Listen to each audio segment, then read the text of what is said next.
जगाचा पोशिंदा बळीराजा. किती गोंडस नावं दिली गेली, परंतु तो राजा कधीच झाला नाही. नेहमी बळी मात्र त्याचाच दिला गेला. कधी निसर्गाकडून, कधी दलालांकडून, कधी सरकारकडून, तर कधी सावकारांकडून. खरा शेतकरी तो असतो जो आपल्या चिलातल्यांचा पोटचा घास मातीमध्ये पेरतो, परंतु त्याला हेही माहित नसतं की पेरलेलं उगवेल का, उगवलेलं टिकेल का, टिकलं तर ते विकेल का, आणि विकलं तर त्याला भाव भेटेल का. अशा असंख्य अनुत्तरित प्रश्नांचा डोंगर समोर असतानाही तो निसर्गावरती विश्वास ठेवतो. परंतु हल्लीचं चित्र पाहता ज्याच्यावरती जास्त विश्वास ठेवावा तोच विश्वासघात करतोय, अशी परिस्थिती निर्माण झाली आहे. आणि म्हणूनच आज मी उत्कर्ष आप्पासो शेडगे, महाराष्ट्राचे मँचेस्टर, वस्त्रनगरी इचलकरंजी मधील सरस्वती हायस्कूल इयत्ता 8वीचा विद्यार्थी आई तुळजाभवानीच्या चरणी नतमस्तक होऊन आपणासमोर विषय मांडतोय, लहरी निसर्ग आणि हताश बळीराजा. यंदाची अतिवृष्टी झाली ती शब्दात सांगण्यासारखी नव्हती. मुळातच दुष्काळी असणाऱ्या मराठवाडा आणि विदर्भातील अनेक जिल्ह्यांमध्ये अतिवृष्टी झाली. नद्यांनी आपले प्रवाह बदलले. छत्रपती संभाजीनगर, जळगाव आणि बीड जिल्ह्यातील अनेक शेतकऱ्यांच्या जमिनी वाहून गेल्या. जनावरे मृत्युमुखी पडली. पशुधन नष्ट झालं. शेतकऱ्याच्या तोंडचा घास गेला. चालू पीक मातीमोल झालं. अहो इतकंच काय, तर घरातील अन्नधान्य सुद्धा वाचलं नाही. मुलींची लग्न, मुलांचं शिक्षण, रोजची रोजी मिळवायची तरी कशी, या चिंतेनं माझा बळीराजा हातात झालाय. मराठवाड्यातल्या माझ्या वाहून गेलेल्या शेतकऱ्यांची जमीन परत मिळवायची तरी कशी. निसर्गाच्या लहरीपणामुळे माझा बळीराजा हताशच नाही तर उद्ध्वस्त झालाय असं म्हटलं तर ती गोष्ट काही चुकीची ठरणार नाही. अवकाळी पावसामुळे नांदेड जिल्ह्यातील शेतकऱ्यांची झालेली अवस्था आपण पाहिली. ढगफुटीमुळे बारामतीमध्ये वाहून जाणारं पीक पाहिलं. कधी दुष्काळ, कधी महापूर, तर कधी अतिवृष्टी. कंबरडं मोठं हो माझ्या शेतकऱ्याचं. खरं तर आपला देश हा कृषीप्रधान देश म्हणून ओळखला जातो, परंतु अलीकडच्या काळात शेतीच्या बाबतीत घडणाऱ्या घटना पाहता शेती करायची की नाही असा प्रश्न निर्माण झाला आहे. गावगाड्यातील अनेक शेतकरी मुलांची लग्न सुद्धा होत नाहीत. मी शेतकरी आहे हे सांगायची सुद्धा मुलांना लाज वाटू लागली आहे.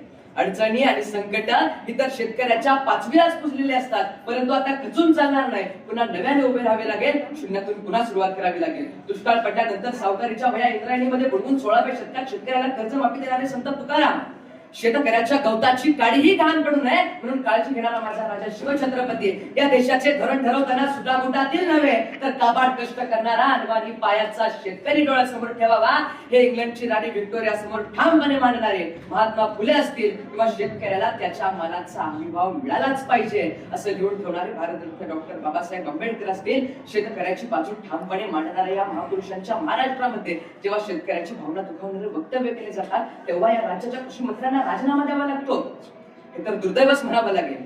काळ्या आईशी इमान राखणारा, ऊन वरात थंडी पावसात अहोरात्र कष्ट करणारा जगाचा अन्नदाता आज खरंच चुकी आहे का, हा खरं तर चिंतनाचा विषय बनला आहे.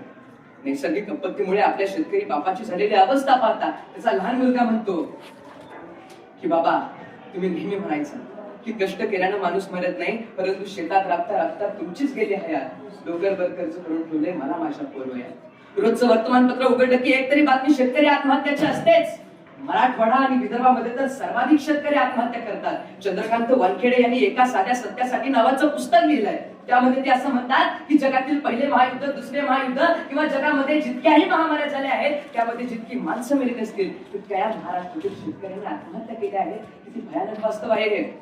परवाच वर्तमानपत्रामध्ये बातमी वाचली की चंद्रपूर जिल्ह्यातील रोशन पुळे नावाच्या 35 वर्षाच्या तरुण शेतकऱ्याला सावकाराकडून घेतलेलं कर्ज फेडण्यासाठी स्वतःची किडनी विकावी लागते. हेच का बळीचं राज्य. विराट 17 कोटीला गेला, रोहित 15 कोटीला गेला, पण जगाचा अन्नदाता मात्र झाडावर लटकून मेला. अशी आजची अवस्था आहे. सततच्या दुष्काळामुळे विदर्भातील संत्री आणि पश्चिम महाराष्ट्रातील द्राक्षांचे उत्पन्न क्षेत्र आधीच कमी होत असताना उरलं परवाच्या अतिवृष्टीने गेलं तर दुसरीकडे कोकणातील माझे आंबा उत्पादक शेतकरी आणि मच्छीमार बांधव अक्षरशः मेटाकुटीला आले आहेत. सांगा कसं जगायचं. नंतर गेल्या शतकामध्ये आपल्या देशाची लोकसंख्या ही तिपटीला वाढली, परंतु जमीन मात्र तेवढीच राहिली. पण या वाढत्या लोकसंख्येला अन्नाचा तुटवडा कधीच भासू दिला नाही. सर्वांचं पोट भरावं म्हणून राबला तो माझा शेतकरी राजा. परंतु अलीकडच्या बदलत्या निसर्गामुळे आणि हवामान बदलामुळे जगाला जगवणारा शेतकरी जगेल की नाही अशी परिस्थिती निर्माण झाली आहे. कोरोना सारख्या महामारीच्या काळात जेव्हा सगळं जग बंद होतं तेव्हा माझा शेतकरी राजा